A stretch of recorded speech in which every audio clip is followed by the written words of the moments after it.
नमस्कार सर्वांना, श्री स्वामी समर्थ। तर बघा, मी आज बनवत आहे मस्त अशी घेवड्याची भाजी। तुम्हाला माहिती आहे का, गुरुचरित्रामध्ये घेवड्याच्या वेलीची एक कथा आहे। म्हणूनच अनेक जण गुरुपौर्णिमेच्या दिवशी घेवड्याची भाजी बनवतात। तर बघा, आता मी इथे मस्त असा कोवळा घेवडा साफ करून घेतला आहे। तेल गरम झाले आहे। आता मी त्यामध्ये टाकून घेते हिरव्या मिरच्या। या भाजीला लसूण आणि कांदा न वापरता मी बनवणार आहे। हिरव्या मिरच्या टाकून घेतल्या आहे। आता मी त्यामध्ये टाकून घेते जिरे, मोहरी आणि फ्रेश असा कढीपत्ता।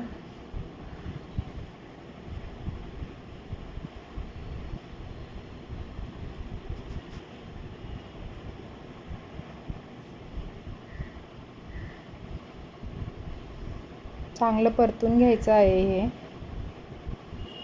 आता यामध्ये मी टाकून घेते टोमॅटो। तुम्हाला आवडत असेल तर टाका टोमॅटो, नसेल आवडत तर नाही टाकला तरी चालतो।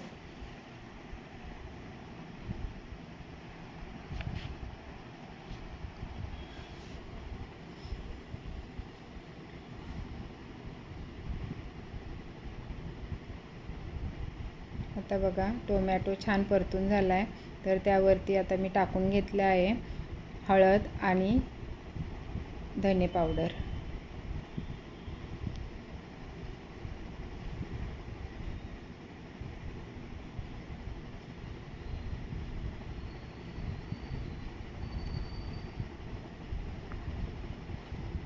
तर छान असं हे परतून झालं आहे। तर त्यावरती मी आता हा घेवडा टाकून घेते। ही भाजी फक्त वाफेवरती शिजवायची आहे। आता मी ही वाफेवरती शिजवायला टाकणार आहे आणि त्यावरती झाकण ठेवणार आहे। त्या झाकणावरती थोडंसं पाणी टाकून घ्यायचं आहे।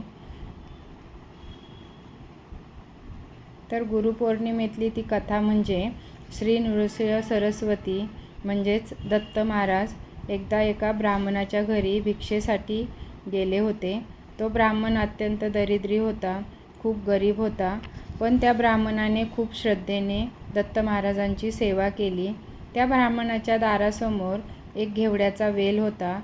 नृसिंह सरस्वती त्या ब्राह्मणांना बोलले की तो वेल मुळासकट उपटून टाक। तर त्या ब्राह्मणाने कोणताही विचार न करता गुरूंची आज्ञा पाळली व वेल उपटून टाकला।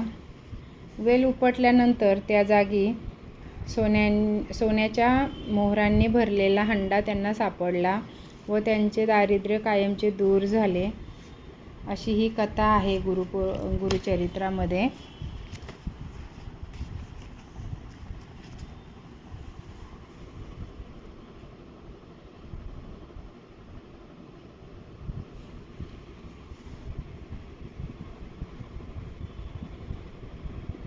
तर बघा, 1-2 वाफ निघाल्यानंतर मी त्यावरती छान असं शेंगदाण्याचा कूट टाकून घेतला आहे।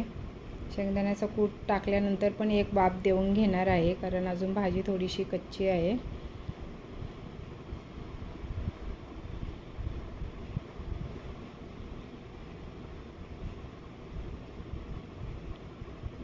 बघा, आता 2 मिनिटानंतर भाजी मस्त अशी ही तयार झाली आहे। छान अशी भाजी तुम्ही नैवेद्यासाठी बनवू शकता।